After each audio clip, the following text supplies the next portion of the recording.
I'll make sure to make the most of our time together. So without any further ado, one is sleep, social life, and grades. I chose to let go. The IIM network, it's doors open and mouths shut. Suddenly you see a shock where suddenly you're in a room full of people who are... I didn't do number system, I didn't do modern math, I just did the other three because verbal is one of the easiest sections. I'll tell you why people mess up verbal. Does gap years matter? And if they do, how much? Right. There are going to be some people who will prepare for 1 month and get 100th percentile. Great for them. But these interviews are almost sadistic in nature, not strategic. Point, I should ask this. Okay, shall we start? Sure. Hey everyone, welcome to the very first episode of Titans Unscripted. Today I'm incredibly fortunate to be joined by Milana, an IIM-A graduate who embodies resilience in every sense of the word. Thank you so much, Milana, for taking the time to be my first ever guest. Thank you for having me. I'll make sure to make the most of our time together. So without any further ado, start with a couple of hot takes. Hot take number 1. IIM changed me by breaking me first. Teaching you resilience, but by grinding you so much, it can take a toll, which can take months for some people to get over with. What are your thoughts? When you first said it, and I'm a big Taylor Swift fan, okay? So there's a song called The One. There's a line that says, if you never bleed, you're never going to grow.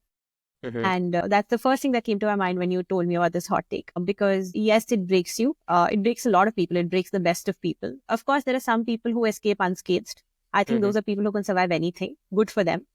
But for a lot of people, the first term at IIM-A especially is very, very hectic. And most times, that's what I've heard from my other peers who are at other IIMs as well.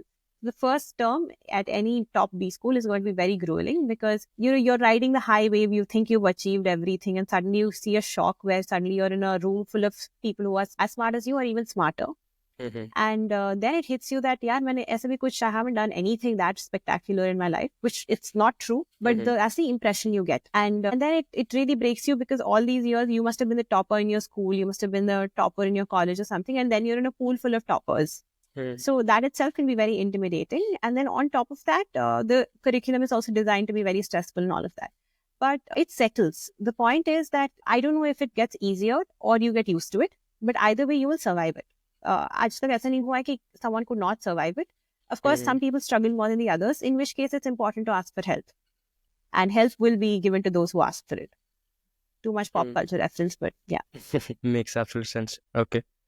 Is there a dedicated club or people dedicated to help people who, are going through something? There's like a health club at IIM-A, which also looks at mental health.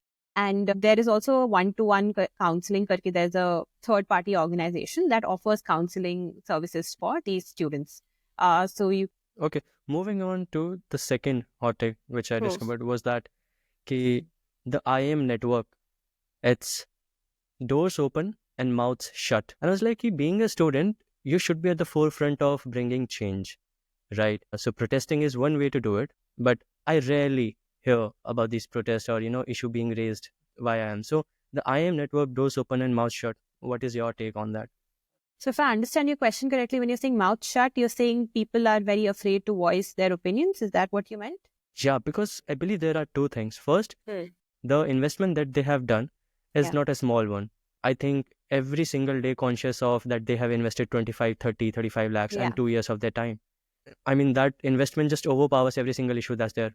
The mouth shut, I literally mean mouth shut. Answer to that would be that most people who do an MBA are coming from a very capitalistic mindset. They're all here to make money and they're pouring money, right? So then a lot of social issues are slightly anti-capitalism, not all of them, but a lot of them, right? So then it, at a fundamental level, does not match what they believe in. That said, there are protests which happen. They're just not covered by mainstream media outlets because the numbers are not that promising. That said, there are many professors who feel very strongly for social causes. And I've seen them spearhead a lot of these movements, but the numbers are few. And my understanding is that because for multiple reasons, their priorities are very different. It's just the same as why corporates are also not doing much about social issues. And these are the same people who go into the corporates. So it's just these are the same, we're manufacturing people who go into corporates and they carry the same mindset with them. So while CSR and all is done, that's just like a lip service is what I feel. If you take those parameters, I don't think anyone in the corporate space would actually care because it just doesn't affect them, which is a very cruel and, in my opinion, is a very cutthroat and very clinical way of looking at things and something I don't subscribe to, but it is just how it is. Okay. My last hot take, why the IIMs just prefer the work experience, which is just so robotic in nature? Why is it so rigid even in the times where, on the other hand, they have these startup cells, we are promoting entrepreneurship. On the other hand, they will make sure to filter you out if you're not coming from like a conservative background of work experience. Well, I think that is a bit of a myth because a lot of freshers come in. Yes, these days you would see that people with WorkX have higher points that they're given when in the interview process, but that doesn't mean freshers don't come. I know a lot of people in my batch who are freshers. Second, startups, if you have a proper registered startup, it will be counted as WorkX. If you worked with a family business and you can establish that you actually worked with it through pay slips or any proper documentation, you will get WorkX. So the only point is people in our country and maybe people all over the world also tend to take people for a ride. And if you don't give proper documentation, anyone can tomorrow come and claim that I worked on this, I worked on that, and there will be no way of establishing credibility. So therefore, these systems are in place. But if you have proper work experience, of course, internships, I agree. But the problem with internships is you don't learn much. Of course, it varies from internship to internship, but it is not the same as taking up a project on your own and handling it end to end, because as an intern, you will be spoon fed to some extent. A lot of interns do not get that much autonomy. Maybe in a few niche internships, you get to take complete accountability and all of those things. But most internships, you're just whiling away time. That's the truth. Okay. Now coming to the next part of this conversation. Sure. Last year, around this time, I believe you must be going through the season of placements. Yeah. So were there fears that you had last year which didn't materialize, or like, is there anything which you would like to tell to last year's Milana? So if you're at IIM-A, you will get placed. So that should never be a worry. Okay, yeah. Not that I was worried about it, but I obviously had this trepidation that I want to be at a good firm. In terms of the brand value, in terms of the pay, both. But again, I would just tell myself to just focus on the work and not worry too much about the money, because IIM-A will take care of it. So the brand itself will get you the rest of it. You just have to bring your best to the table, and then it's all up to whatever forces are in the world that are conspiring or plotting and scheming to kind of make things work for you. I would also like for you to like expand it a little from the perspective of not just IIM-A, your college, your personal experience, like for the people who are in MBA and this season, and maybe even if you're just graduating, like if you're doing bachelor's, and this is the season when you are into the placement side of things. So what is a couple of things that a person should remember? Sure. So in terms of an overall tip that I would probably give to anyone in any interview, whether it's say your placements, summer placements, final placements, or even your IIM interview or any MB school interview, is to be confident. Because if you can put your story forth with confidence, then you are sold. Because see, in most interviews, they want to know you. Your CV has already spoken whatever you've done in professionally, right? Ultimately, the purpose of an interview is to know you personally. And you are the best person who knows about yourself. Like the person in front of you knows nothing about you. So it's only what you reveal that they can question you on. So just be wise about what you reveal. And the second thing is be completely confident, because it's about you. Of course, there will be some technical questions in every interview which can scare us. But again, I think that is where you will need to do some prep. But the human aspect of it is the easiest to do.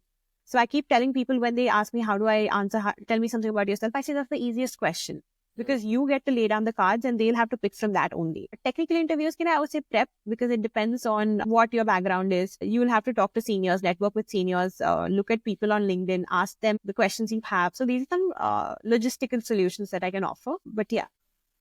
You mentioned about interviews, and like I mentioned earlier, CAT 24 people are going through this season of interviews, GDPI. So that reminds me of another comment that I had read about. It was like, these interviews are almost sadistic in nature, not strategic. I mean, grilling you till you break isn't testing your resilience. It's borderline abuse. What is your take? Why are they grilling people so much? I understood it earlier. It was like, first, it is a filtration process. The CAT is the elimination part of it. But interview should be more of a selection one. See, like you said, the purpose of an interview is to select, not reject.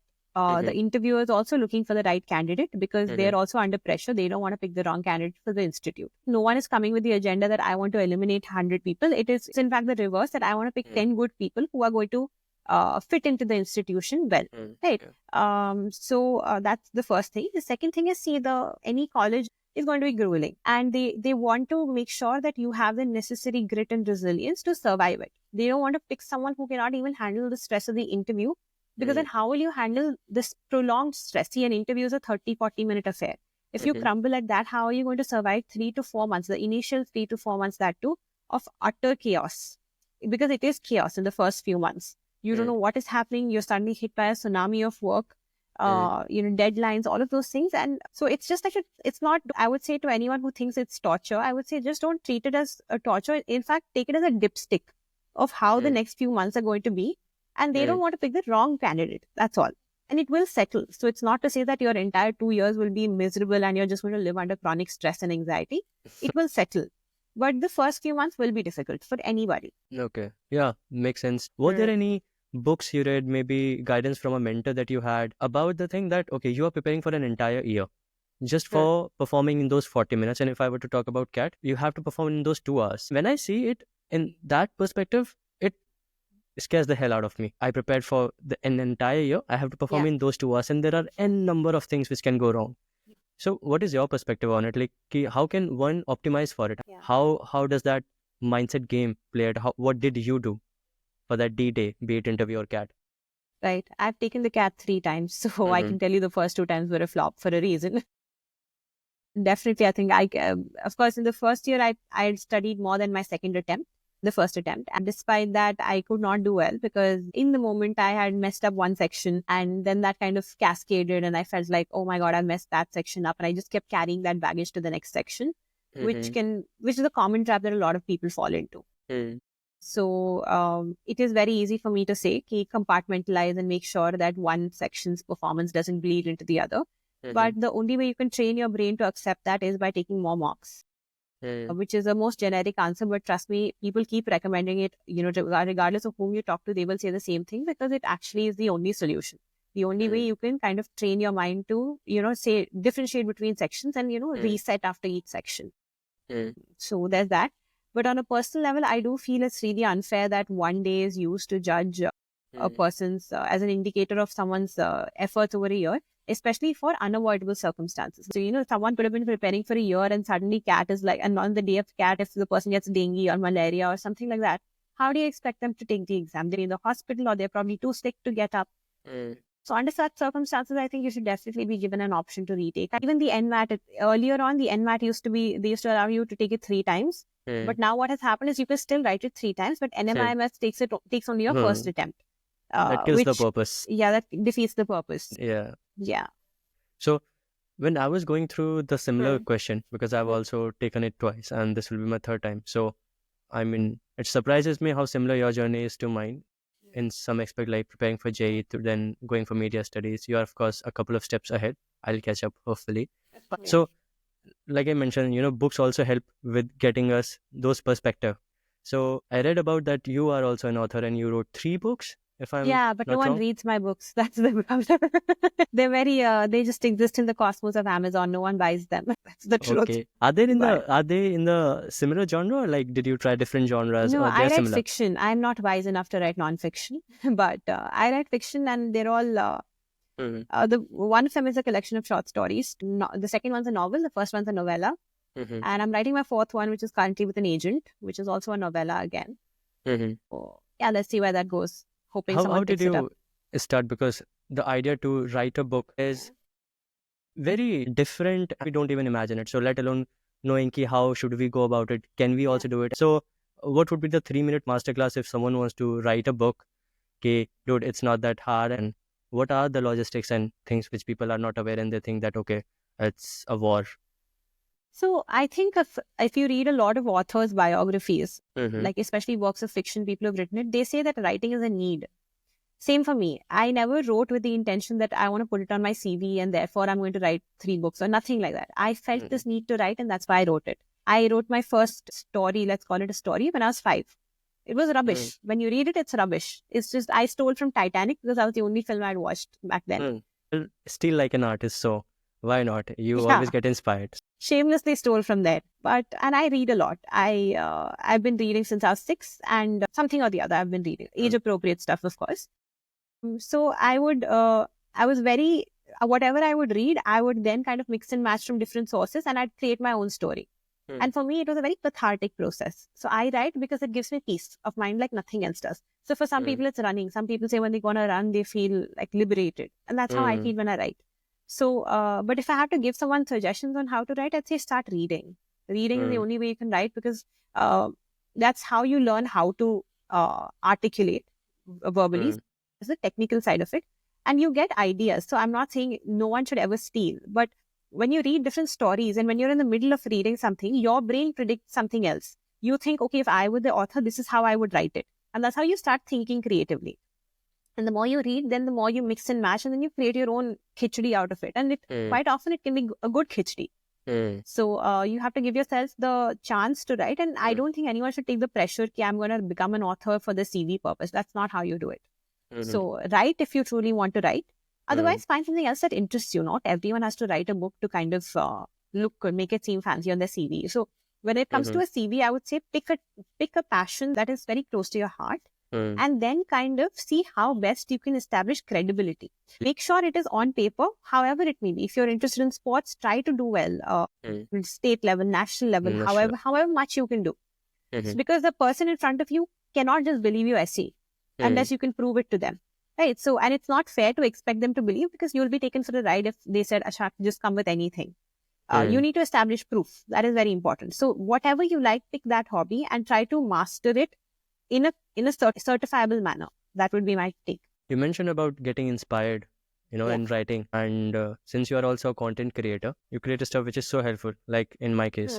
So, and one thing which stops people, one thing which people from creating content is that they take the burden of originality and being unique. And I believe even if you were to steal something from someone completely, you would still not be able to copy it 100%. You will add in your own flavor. So there are so many students which I see on YouTube, and there are so many working professionals who want to establish their own personal brand, right? And I believe you are already on that journey. And you started early when you were in the college. So what is your take on it, and how you get efficient? This is how you optimize, and this is how you make it so easy that not doing it makes you feel stupid. So what would that couple of pointers be? Okay, this is with respect to content creation and social media? Content creation, completely, right. Yeah. I would say if you're interested in content creation, I'd say start right now. It's okay if you haven't gotten into your dream B school. If you're just preparing also, that's fine. Because I'll tell you why I started. I started because I wanted to document my journey for myself. And obviously from there, it went somewhere else. Because then I graduated out of college, and then I realized I didn't want to document the rest of my life in this format. But I realized I had accrued a lot of ideas which I wanted to share with others. That's how my channel kind of took off on another tangent after that. That said, I would say, the first step would be to start wherever you are. If you are interested in content creation, don't wait for a Shubh Muhurat of sorts. Just dive into it. It's okay if you don't have the necessary equipment yet. And I think it's your honesty that will shine through. And it's like you said, right? Even if you are getting inspired from someone else's content, bring your own version of it to the table, because no one wants to watch the same content. So put yourself in the viewer's shoes and see, how is this going to entertain me, or how is this going to inform me? So that's one tip. The second thing, I would say, don't make content creation your only sole source of income, especially in the initial stages, because you don't know how it's going to take off. For some people, it takes off beautifully. People can establish an entire career just making content, and good for them. I haven't gotten there yet, and I don't know if I ever will, but it doesn't matter to me, because this is not what I want to do full time anyway. So you need to get your priorities right. You have to be pragmatic about it. So even if you want to get into content creation as a full-time career, I would still say figure out start early, and don't quit your job or don't quit your whatever is your daily routine yet, until it picks up to the point where you can monetize it. Until then, hold on to whatever you're doing and do this on the side. But don't keep waiting for I'll buy an equipment, then I'll start, or, I'll find the right content, then I'll start. Just start. Work out.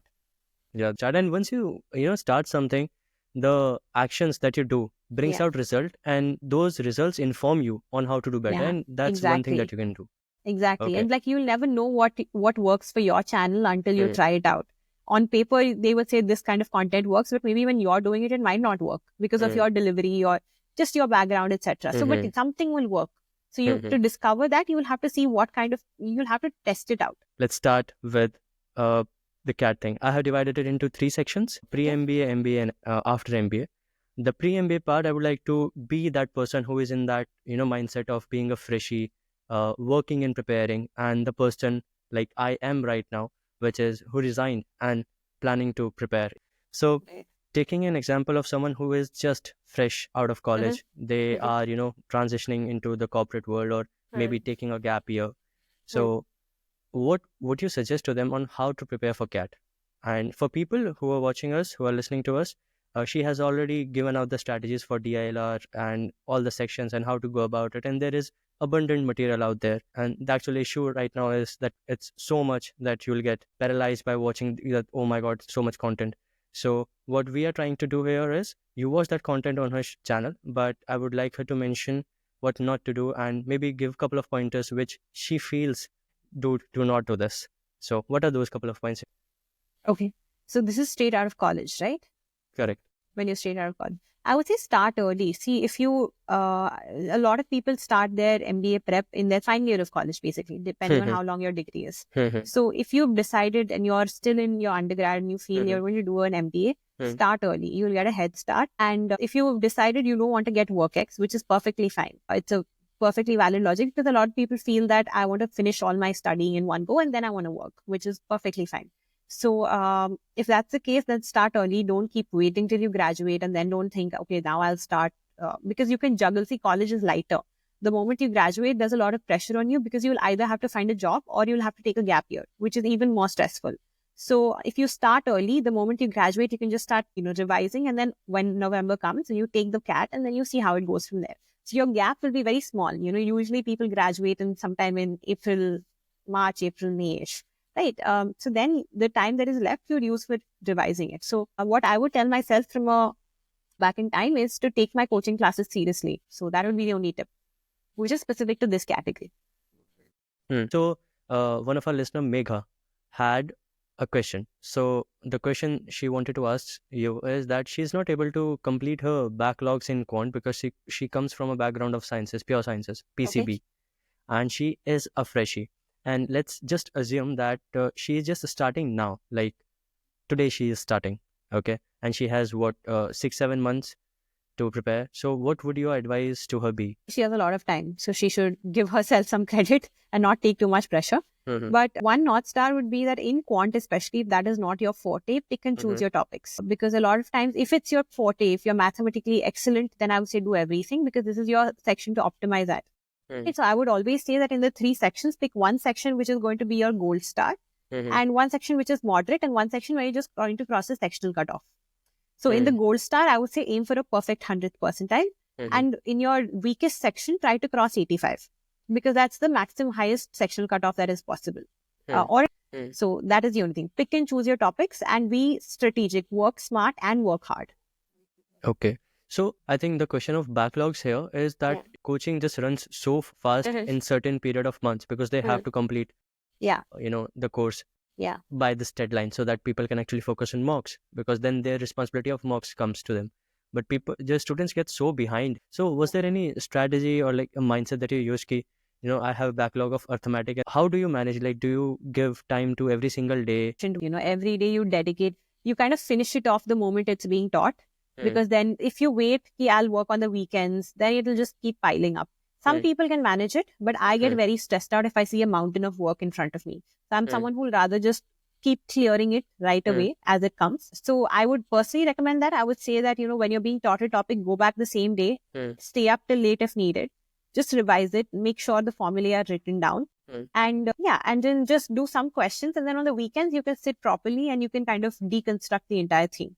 But don't lose touch with it, because the moment you're taught, and if you take a 5-day break between your teaching and then you're practicing it khud se, then there's a high chance that you'll forget things. It's as good at not studying at all. Like you will have to work doubly harder. Like I said, right? It's not just about hard work, it's also about smart work. So it's also imperative to be tactical about how you're studying. Okay, let's say that she already had missed out on 15 classes of algebra, and it takes you 2 hours to do the class, then 2 hours to then revise it. And how does one actually find the time to do it? Like, would you advise her to, start just practicing question and learn by doing the questions and see, this is what the teacher taught? Or should she stretch it for the next 3 months and then do it? Or should she just do it in the first month and, sprint it and get it done? Or would you like just do a little marathon and then be done with it? I think a marathon style would be better, honestly. But if there is a lot of backlog already, the problem is she has 15 chapters, hypothetically, she has 15 chapters that she has not done yet. And we're on the 16th chapter, right? So I would say she should focus on the 16th chapter and whatever comes onwards for now. And in the middle, sporadically kind of keep doing these topics that she's missed out on already. Because if she focuses only on the first 15, then the rest of it will go for a toss. Correct. Right. And it helps to study alongside teaching the teacher, because then it is easier to grasp. So if she focuses on the 15 where the teaching has already been done and 16 is also going away with the teacher, then she'll neither be here nor there. So that's going to be a little tricky.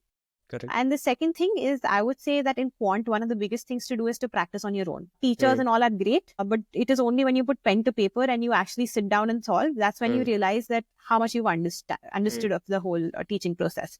So a lot of people keep attending these quant masterclasses, this, that. I've never attended a single one, and I think it's a waste of time. Because yes, concepts have to be taught by someone, do those, and then you have to spend all your time doing self-study. Because the rest of it is just, unless you have a lot of free time and you're like, okay, I want to do this. I think you had your own battle with the quants, if I'm not wrong. Of course I did. I'm terrible at math, which is why I keep telling people that I didn't do a lot of topics. I didn't do number system. I didn't do modern math. I just did the other three, arithmetic, algebra, geometry, because those are the high weightage topics. You see a lot of questions coming from these topics that are heavily recycled. So, and I was terrible at modern math. For the life of me, I did not understand. I still don't understand anything.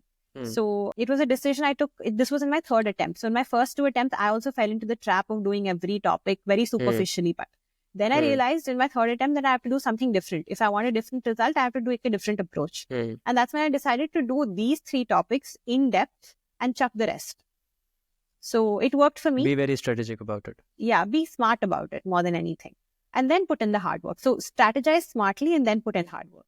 And I think my 2 cents to Mega would be, because I have actually done the same mistake of, always catching up. And that mindset just takes a toll on you. By the time the exam came, I was still catching up early. I was like, I cannot relate to the students because they are, they are doing the classes with the teacher, and I'm just always catching up. And one myth that I had was, if I do not do the earlier classes, it will impact how I learn the rest of the fundas. No, you can actually, understand the concepts differently. They are not so interrelated also. Okay, you should know the basics. You will be just fine. Relax. So, and just one more thing that I'd like to add is the CAT math syllabus is only up to 10th standard, and everyone's done math till 10th standard. So you've done it at some point. So you will remember it, maybe not with that level of precision and depth, but you know the basics. You've done it before. So just keep that in mind. It won't go over your head. I mean, exactly. Yeah, so you're not going to magically forget it all. That's not going to happen. Correct. So coming to the second question, which I had was from Vedika, and she had a very general question, but what I would say is something which most of us are facing nowadays, because every single big tech is, hunting for our time and our attention. So her question is how to focus and how to avoid procrastination. And the third part of the question is, does gap years matter? And if they do, how much? So you have gone through all the phases. So how would you suggest how to focus and how to avoid procrastination? So one tip that really worked for me was keeping someone in the loop. And I keep suggesting this to others as well. Find someone who can be a part of your preparation journey. They don't necessarily have to know the subject matter at all, but just someone you can share your progress with. This will be a parent, sibling, friend, mentor at your coaching institute, anybody, but make them invested in the process. So tell them about your mock scores. If you got, say, 50 marks in one mock and the next mock you fell down to 42, share it with someone so they can keep track of it. And when you know that someone is keeping track of it, then you know that they will ask you. See, they won't say, why did you not do well? But obviously, you know that you're accountable to someone. So maintaining accountability will also instill a sense of responsibility within yourself. So that is a very powerful tip for me. And I kept my dad in the loop. My dad was always in the loop. He would come back after each mock. He'd be like, how did it go? Where did you go wrong? It helped to know that, okay, I'm answerable to him. Tomorrow he will come and ask me, and I need to know where I went wrong to explain to him. Okay. And the second thing is to just have a big picture goal in your mind. Tell yourself every time you fall that this is why I'm on this path in the first place. And that can really anchor you and guide you further. And of course, to-do lists and all work for me, but that's a very subjective thing. So it really depends on what works for you. But again, I think the biggest tip would be to keep someone in the process. I think I read it in one of the other nonfiction that I read. It was like the Almanac of Neville Ravikant. He mentioned that a person today cannot really fight a team of scientists, behavioral psychologists, and people who are being paid crores who are sitting in the most advanced labs, and you are just stick to a screen. So that is the biggest, time killer that you have. So do not fight. I mean, that is my 2 cents, that do not fight that battle at all. Just switch off. Regardless of how much willpower you have, make your environment so comfortable for you that you don't have to exercise your willpower. So simply turn it off, because if not Instagram, you'll be on YouTube Shorts. If not YouTube Shorts, you'll be on LinkedIn. And if none of these, then you'll be at the biggest monster, Twitter, which gets you hooked so much that you just cannot imagine. Once you go down that rabbit hole, you're never coming back. Exactly. And on how to avoid procrastination, just have a vision and the purpose clear. And the thing that you mentioned was to have an accountability partner. I tried this last year and it did work, but at the end of the day, what I found was that regardless of how close you are as friends, you only know what is going on. And of course, the one thing is that you will have to be really honest with them, because I found myself lying to them. And I was like, why am I even lying? So please do not expect from your accountability partner to be so much into the stuff that you are into, because it is going to change your life, not theirs. And it matters to you, maybe not to them that much. And about does gap year matter? What is your 2 cents on that? So I think people lose their minds about gap years too much. It is, of course, they will ask you in the interview why you had a gap year. But if it has happened already, then you have no control over it. So I would say just focus on the other things and honestly talk about how you use that year to upskill yourself, or just be honest. If you had a genuine reason like a health condition or say a family issue that you had to tend to, at that point you can be honest about it and they will understand. But if you happen to just take a gap year and you don't have like a very strong justification for it, even then I would say just talk about how you upskilled yourself. That's the safest answer. And you can say that you were preparing for the CAT, but also supplement it with something else. Don't make it seem like this was the only thing you were doing in that gap. So, but if it's already happened, then it's fine. And if you're planning to take a gap year, then plan it out. I would say take up something like volunteering on the side or take up some internships. Of course, you cannot claim this as WorkX, but you can justify the gap year by saying that I was chasing my passion project or take up a new skill, which is again certifiable. So I keep coming back to this, certifications are a must. So yeah, keep that in mind. Basically, the pros and cons of being the creator of your story in an interview is that you are actually creating the story there. So you can direct it. You are the director of that conversation. So make sure you have an interesting story while you are presenting. So they're rooting for you rather than being on the other side. Okay. So coming to the second last question, it was by Shravani. She has a question on how to work on mindset. So she has always felt like quitting as soon as she gets low scores. Or she missed a class, or maybe watching these people on Twitter specifically that they didn't even prepare and scored 100 percentile. Oh my god, do I hate them. But how would you say, like, to Shravani, how to work on your mindset? So what would you advise her? So yes, there are going to be some people who will prepare for 1 month and get 100th percentile. Great for them. But it is important to understand that we all have different competency areas. So not everyone is going to be as competent in a competitive exam. Some of us, I'm terrible at competitive exams. I've taken these Olympiads in my school and I never even made it to a school rank. Like I got some school rank which was abysmal. That's because I'm not good at it. Innately, I don't have the aptitude for competitive exams. But I know there are other areas where I'm good at. That said, it doesn't mean just because we're not good at it, we should not try it. It just means that we'll have to put extra efforts than others. So again, when you feel disheartened, you have to look at the big picture. You have to remind yourself of why you want to do it more than anything. And if you have a strong why, then you can put in the effort. But if you're still figuring it out, then I don't think you'll be able to give it your best. That said, and I digressed a little bit, but to come back to the point, a good way to kind of combat that is to look at progress rather than the final destination. So while the destination should guide you, it should guide the overall big picture. It is good to measure small improvement. So one thing I used to do is I used to write down each of my mock scores. I would look at my individual section-wise performance. So suppose I'd studied arithmetic over the past 2 weeks and initially my quant score was say 12 and in this next mock it fell down to 10. But if I realize that all my right answers came from arithmetic, I will celebrate that even though my overall score fell down. because it's celebrating the little wins that will help you throttle forward. Otherwise, you will just be stuck and you'll feel like you're not making any progress at all. So it's important to look at both the positives about each mock that you take and the negatives, and work on the negatives and celebrate the positives. And I would always say work on your strengths rather than wasting your time over your weaknesses, unless it's absolutely necessary. So master your strengths, and weaknesses may just be do the bare minimum. So clear the cutoffs. Don't aim for too much, because sometimes we're just not good at some things, and it's fine. It doesn't mean we're not intelligent enough. It just means, like I said, our competencies are in different regions. So and then the last thing would be to not take test scores too much. Don't let it define your self-worth. Because it's easy for me to say, I know, but it is something that you should remember, because ultimately one test is not an indicator of your intelligence or your efforts. So that's like a general gyan that I would give, which is easier said than done, but I think it's the only, it's the truth. That's why I'm repeating it.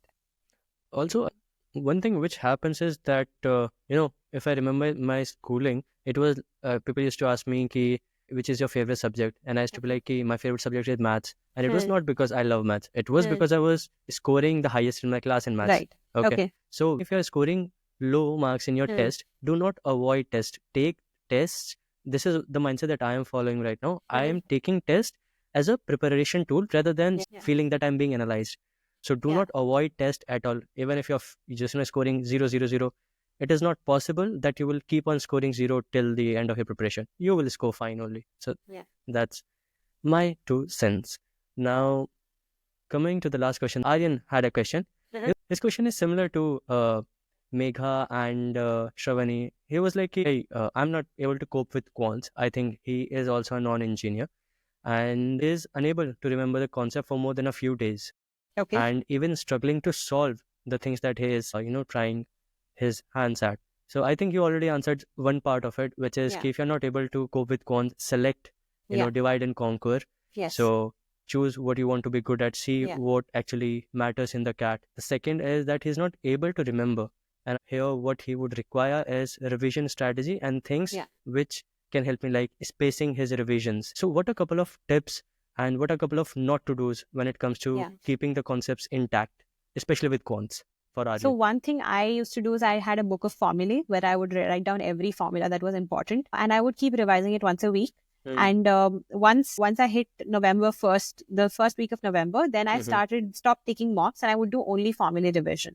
So that's one. The second thing is to put pen to paper and to actually write stuff down, because a lot of times people open their books and they just read example questions, which is recipe for disaster. How I would approach it is I would read the example question, try to solve it on my own in my notebook. If I can't solve it, I'd go back to the solution. Even if I solved it, I'd go back to the solution to see if there's a shorter way of doing it.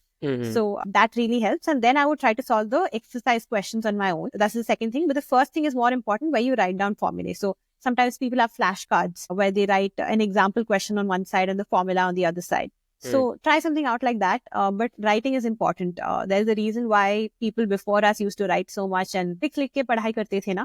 So there's a reason it worked, because it helps you memorize better. So that's Okay, great advice. One thing which I have started, or I learned about it a bit later, was कि अगर आपको practice करनी है maths की, तो उसका एक ही तरीका है कि आप क्वेश्चंस उठा लो एंड क्वेश्चंस करो. And it does not mean, अच्छा मेरे हाथ कांपते थे जब मैं कोई ऐसा टॉपिक के क्वेश्चन सॉल्व कर रहा होता था जो कि मुझे लग रहा है कि मुझसे नहीं होगा, लेकिन मैं 1-2 लाइन तो लिख ही लूंगा. फिर मुझे लगता था ठीक है, let me just cheat a little and see what's the next line is, and then try to remember okay, that this is what was taught. So you force yourself to remember it and make it a line on the stone. Okay, this is how you progress towards this. So that's one thing which I would say. And one more thing I just want to add is that in a lot of CAT questions, you will see that the same kind of questions keep getting repeated. Ram becomes Sham, Sita becomes Gita, maybe 1,000 becomes 2,500, but the template will still be the same. So those questions are the heavily regurgitated, recycled ones. So I would say, unko na achhe se rat lo. Just know the process, then it becomes very easy. So those are low-hanging fruits that I say you should definitely target. Okay.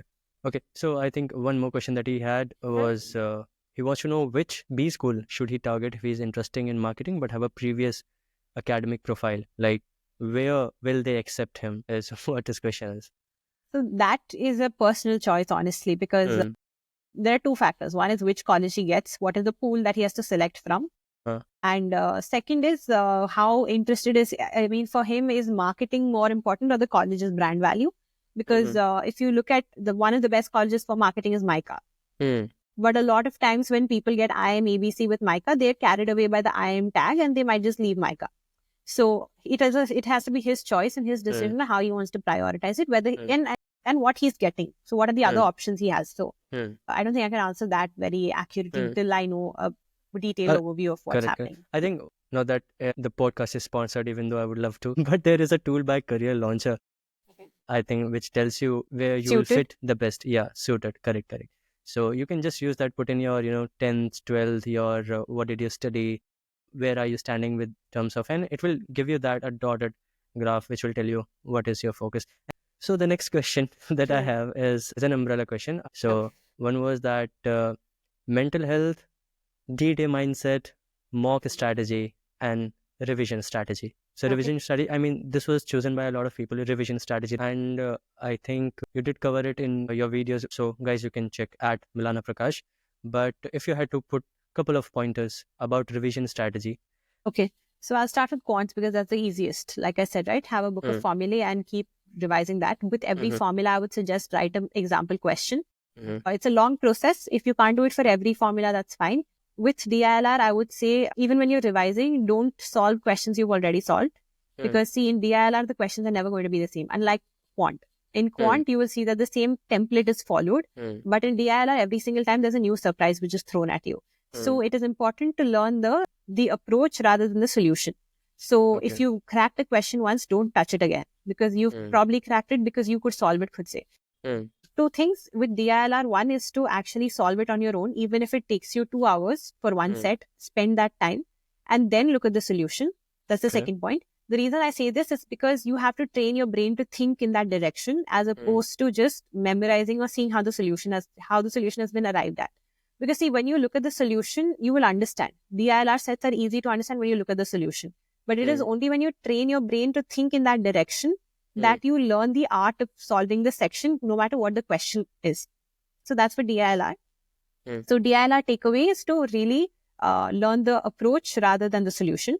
And for verbal, sorry for interrupting no worries. you. But with DILR, I think it is the most unpredictable. Of course.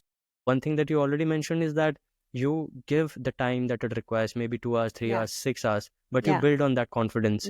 Because in the exam, it could be a possibility that out of 4 questions, only one is doable.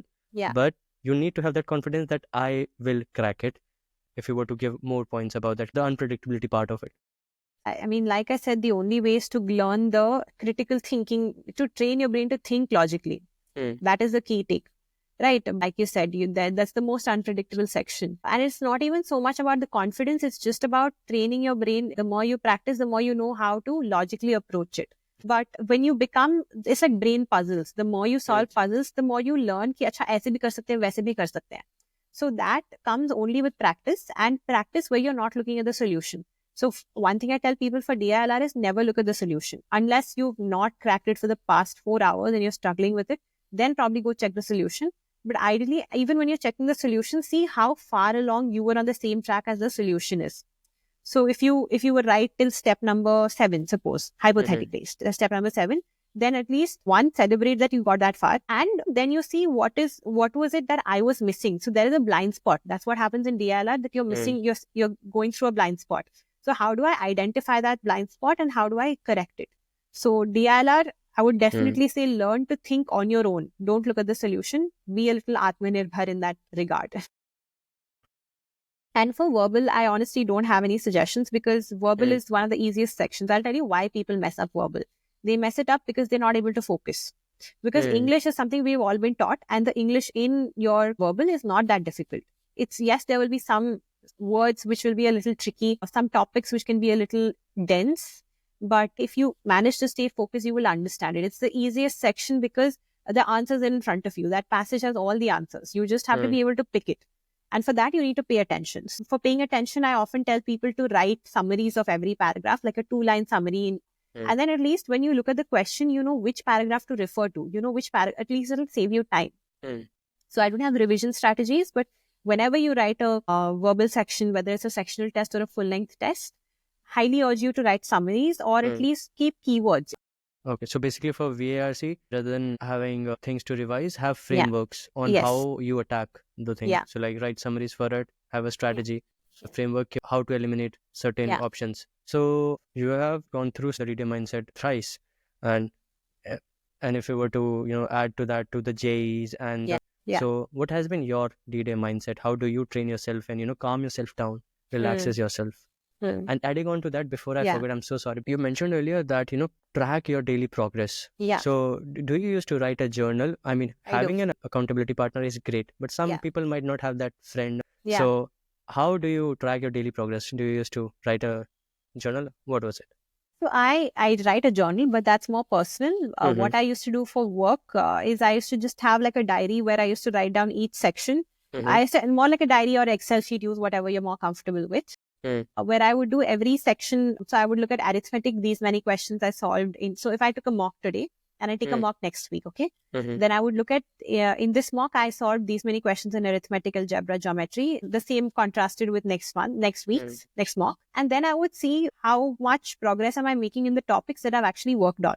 So if I've been studying algebra this week and this time I attempted only 2 questions and next week I attempt 3 questions, that is progress. Okay, maybe my geometry if I attempted 4 questions in geometry this week and it's fallen to 3, but I haven't revised it yet or I haven't worked on it yet, I will not take that seriously because I haven't put in the effort. So it's important to measure effort with outcome rather than just looking at the overall thing, because a lot of times people look at the big picture score and they get disheartened. So they'll see that they first scored 50 by some stroke of good luck and then it fell to 32 or something, and then that completely crushes them. So don't look at such, I would say, analyze it in terms of effort and output. That is the best parameter to keep yourself motivated. Have a point of reference while you're analyzing. And that reference need to be changing on how close you are to a subject, on did you revise it or not. Exactly. And that was tracking progress. So I've taken the CAT 3 times and I will tell you how I did it and I'll give you a general tip also. Great. I basically lower the stakes because I don't do well under pressure. The moment someone puts pressure on me, I start to freak out. So what I told myself even before, so I took a gap year before I took my final attempt in CAT. And when I took the gap year, I told myself that no matter what happens, I will take whichever college I get. So I never walked in saying that I want to go to only IIM-A, B, C, nothing like that. I didn't even expect myself to go there because I knew that if I took the pressure, then I would not be able to perform. This was my tip. But I know there are some people who do exceptionally well when there's pressure because it is only when they have that pressure that they can perform. So good for them. So for them, I would say keep a target college.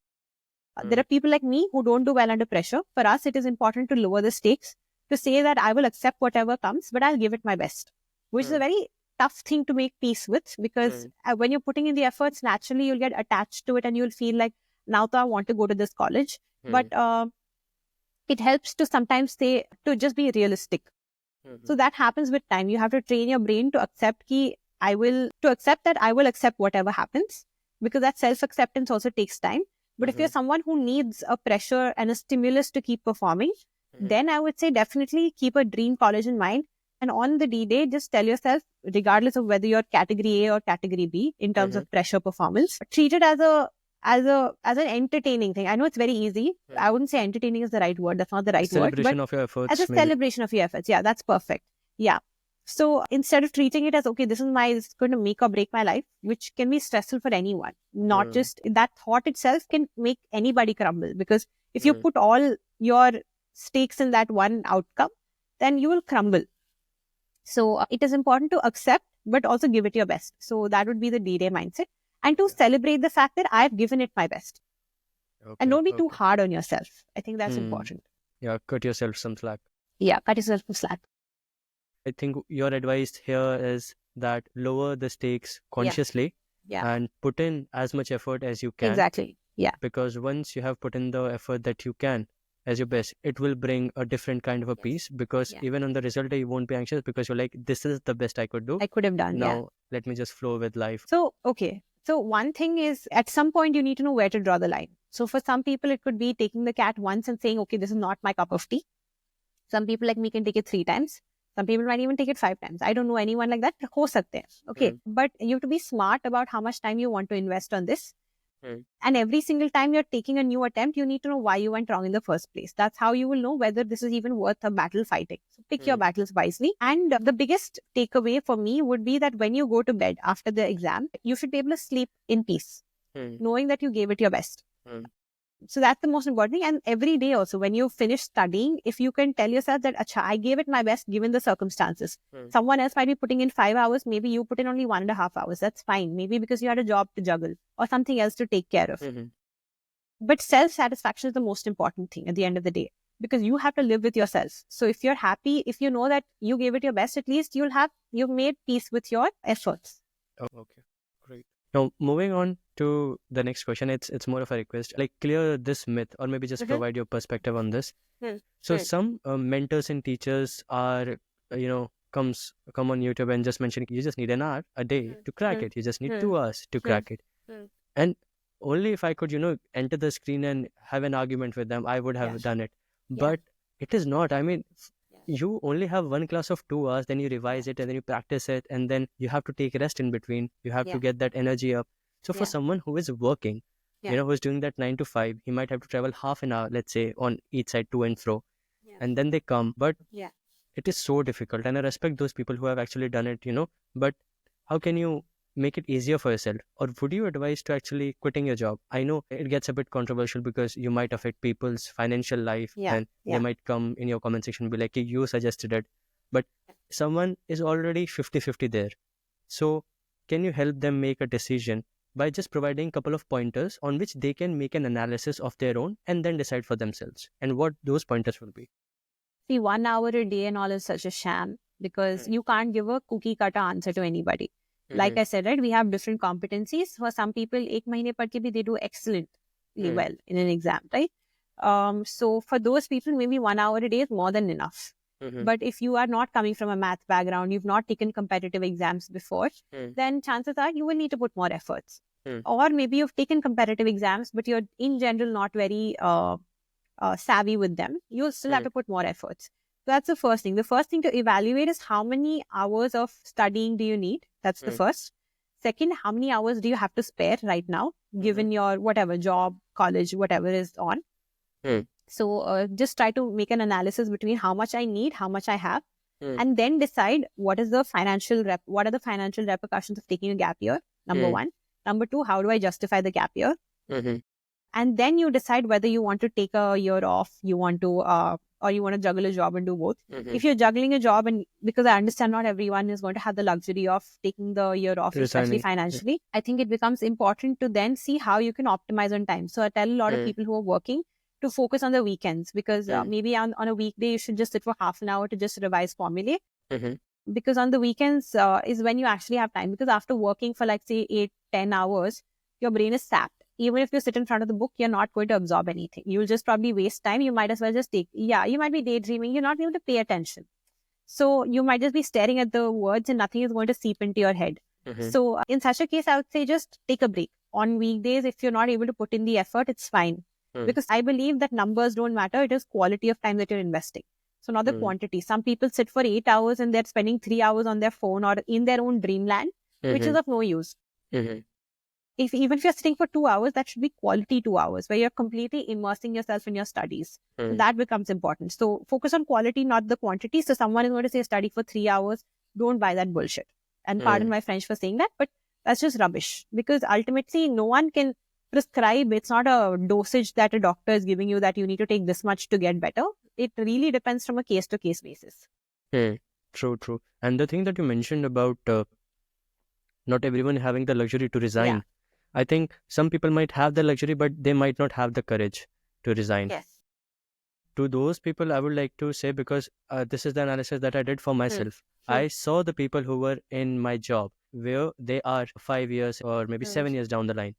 If that is not the place that you wish to be, I think make that jump. Okay. And at the end of it, I think just take a bet on yourself. If you won't, I don't think other people will. So I think the questions of the people who were in the pool are done. The hot takes are done. Okay, was there any culture shock when you went to IIM Ahmedabad?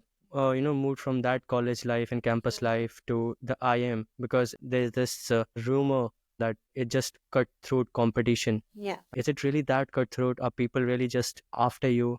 Yeah. So what is your take on it? How is the culture different from a graduation school to like a master's? So one thing was that when I was in my undergrad, I was going from home. Here I was living on campus on my own. It's my first time away from home. So that was a big shock in itself, because it's not a shock, but it had its own challenges. So it was a new experience. So the initial few months were, of course, very uncomfortable. But it is good because a lot of people are like you. A lot of people come straight from college who've never lived alone. So you'll find your own tribe. People can be very cutthroat in terms of competition, but it depends how much are you allowing it to hit you. So I decided early on that I was not going to get into the rat race. So when you're not in that rat race, no one is going to hurt you. So if you're in the race, that's when you're going to feel the pinch of that competition. So if you're also highly competitive and you're in that pool where everyone else is highly competitive, chances are you will find that people are being very transactional. You'll think that someone is being they're using you in certain ways just to get your skills. Suppose you're a chartered accountant, you'll see that a lot of people flock towards you for finance subjects, who may or may not want to actually be friends with you. They just want to learn, which is fine. There's nothing wrong in it. We're all here to learn from each other at the end of the day. But in such cases, you might feel that some people are just using you. They're not really invested in making meaningful bonds with you. That could happen, but so far everyone I've met at IIM-A has their own tribe. They have their own friends who will literally stand by them, stick by them, will die for them. So it is about finding that tribe, and you will find people who are going to be very transactional, who might be very perfunctory in their approach to you. They might even be nasty sometimes. So there could be some, but it's about not allowing them to get to you. Because you will find people who are loyal, who are faithful, who are loving, and you just hold on to them. Yeah. Okay, and I hear about these case study competitions, about different competitions that happens there. Yeah. How does one make a group? Or second, like a sub part of it is like for the group projects. So are those made by the professors, or are you given an option to choose from? Because when you are new there, and some people might be underconfident, who do I compliment? Who will compliment me? Yeah. And then there are competition which are national level case studies, and people make groups for that. So do you take the same group that you have? How does that work there? So in the first year, especially at IIM-A, you get groups made by the professors. Easy. So what happens is every term you're assigned a study group. Whatever the subjects are, you work with the same group. For most cases. And the study groups are created by the professors based on whatever. They try to make a mix of different backgrounds. Especially in the first term, they get a nice mix of people from different backgrounds, so they can all help each other out. The study group tends to be pretty tightly knit. People are very supportive of each other. You'll find people within the group. You'll form subgroups within the group of people who are like-minded. So you will find that you commonly hate a subject or you commonly like a subject, and then you will become friends just bonding over that. So sometimes what happens is people in the study group also go on to make the same groups for case competitions. In the second year, it's completely different. Most subjects allow you to make your own groups, because by then, in the second year, every subject is optional. So you pick and choose your subjects. So you find that your class has 25 people from these sections. So we have 5 sections. At least when I was there were 5 sections. In the second year, all the sections get mixed up because everyone chooses their own subjects, right? So then you are free to make your own groups. But for case competitions also, you make your own groups, where sometimes people look at the same study groups because they're comfortable with them. And if they have a common goal, which is, I want to do marketing case comps, or someone is like, I want to do fin case comps, then you find like-minded people and then you create a group. So you look at, 2 things. One is you look at each individual member's strength, how each member is going to add to the group value. And the second is, how comfortable are you guys working as a team? So what is the team dynamic between you? So those are the 2 important considerations. Okay. So like if I were to dumb down the version of the answer that you gave, it's in college you make groups on how 2 of you hate the same person. Now in master's, instead of a person, it's a subject that, we hate. And it could be person also, who knows? But I'd like to believe people are more mature. In masters. You mentioned about a rat race, right? And there are different versions of it, different rats running different rat races. What was the rat race that you mentioned that you were out of, and how did you actually get out of like that mindset? So they say that in a B school, there are 3 things that you can prioritize. One is sleep, social life, and grades. The divine triangle. The divine triangle. I chose to let go of grades. I said I need my sleep, I need my social life, but most importantly, I need my sleep. So I think I single-handedly took up the average sleep hours of IIM-A by some, I took it up to, I don't know, 4 or 5 hours till I must have taken it to 6, 7 hours because I used to sleep for almost 10 hours every day, unfailingly. And so I'm exaggerating a little bit, but I slept for 10 hours. That I can vouch for. And I said, I'm not going to sacrifice my sleep. And I had a decent social life. So I let go of grades because I was like, I don't want to get into the rat race. My sanity is more important. Of course, I also have my own priorities in life. So I wanted to put my mental health first. And I didn't want to do anything to sabotage that. So yeah, that was a trade-off I was willing to take. Some people decide to work on social life and grades. They have no sleep. Those guys function on 2 hours of sleep and they pride themselves on it. They wear it like a badge of honor. They'll be like, "Aaj to main sirf 2 ghante soya," which is good for them. But I mean, if their health-wise, if you look at it, it's terrible. Sorry to interrupt, but I've seen people, recommending it on YouTube, ki, hey, sleep for 2 hours, you might not get this time. And you do irreversible damage to your immune system, to your body, to your mindset. And oh my God, have I suffered. And I had to pay money for different programs to get different mindset, to read different books, to listen to hours of podcasts on what is it about. I'm always on a course correcting ki, okay, this should help. So to all the people, prioritize your sleep. It can make or break a lot of things in your life for you. And I mean cognitive abilities, which are essential for cracking the exam. Okay. So that's my take. Thank you for explaining the rat race. And you mentioned about mental health and how sleep can help with that. So digressing a little, do you watch Shark Tank? I don't. Okay, so there were a couple of startups which actually worked on mental health. And on our discovery call when we were chatting, you mentioned about on how you would like to start something or maybe join a startup which actually works in the mental health space. So what is that you want to change? What is that you want to make people aware of? What is the problem that you see, or what is the gap in the market that you see? Yeah, see, even if you don't look at it from a market terms, there are two main problems in mental health. One is access, the other is affordability. Biggest problem is that mental health professionals are very expensive. And even if you can afford a mental health professional who's good, the problem is finding the good one is a problem. I'm seeing this from first-hand experience and also as someone who has run a community of people with mental health issues. And I've interacted with a lot of my fellow community members and they've all said that it's very hard to find a good psychologist or a psychiatrist. So, and I've struggled myself finding a good one for myself. What do you mean when you say good? Because when it comes to doctor, and okay, recently my mother had a surgery and we wanted to get the best doctor for her. But there was no ranking system. And I understand from the doctor's point of view that if you were to optimizing for the ratings, they might not take the dangerous surgeries because that will, lower their grades. And so not having a rating system makes sense in that sense. But from a perspective that you might also get terrible doctors.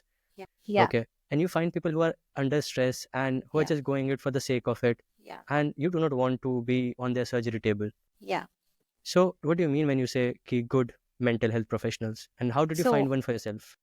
Okay, so I'll tell you, see, unlike the rest of medicine, psychiatry is very different because in the rest of medicine, there are clear guidelines. You know that if you have cancer of this kind, you will administer these kind of treatments.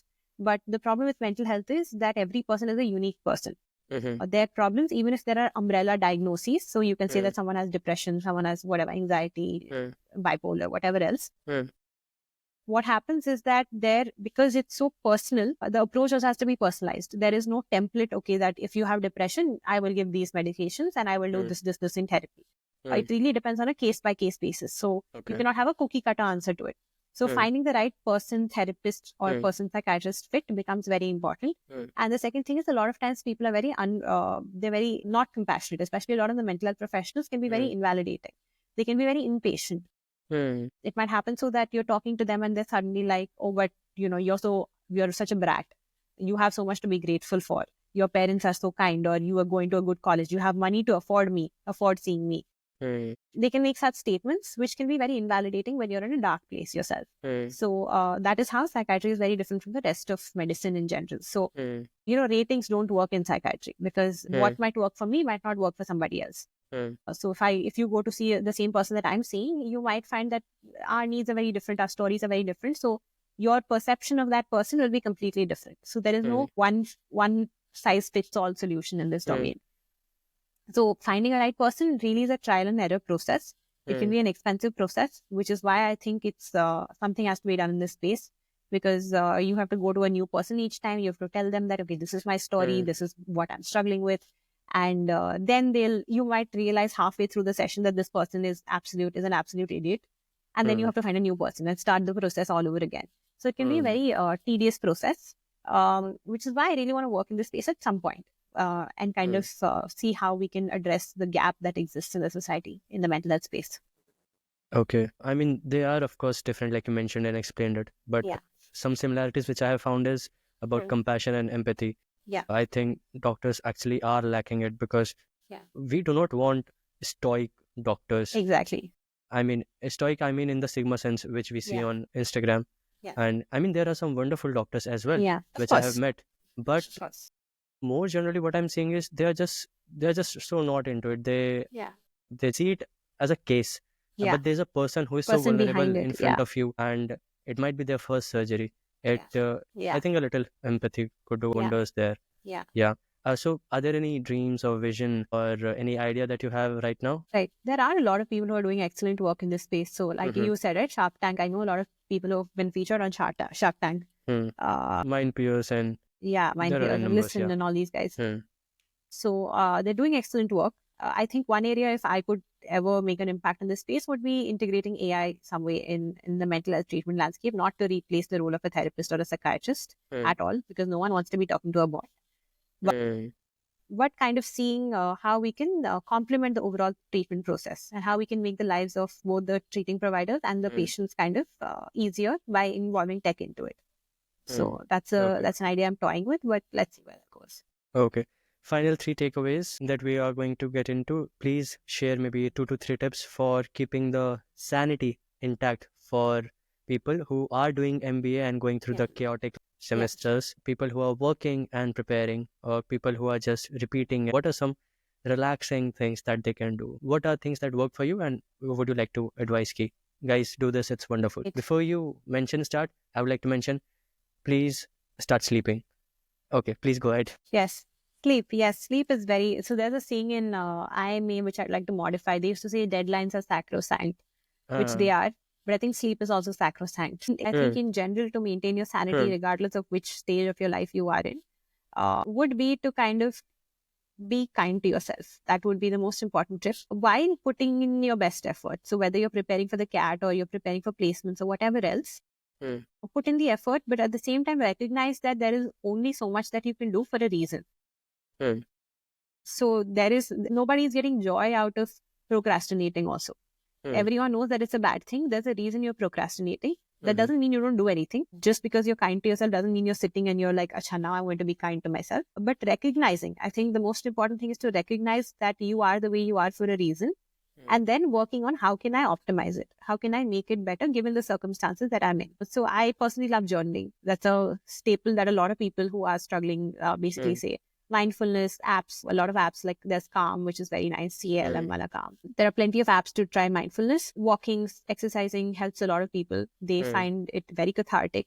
And basically taking up passion projects helps. So apart from the efforts that you're putting in work-wise or, studying wise, have something that brings you joy outside of it. So that could be anything that you like doing. Music, dance, reading, writing, whatever else. And when it gets too much, don't be afraid to go to therapy or get medication or whatever you need. So don't be afraid to see a mental health provider. What are some portals which you are like, okay, damn shocky, they work? Or maybe you use them? That's the point, right? I cannot give you one specific portal because I don't know if it'll work for you. It's a case-by-case basis, right?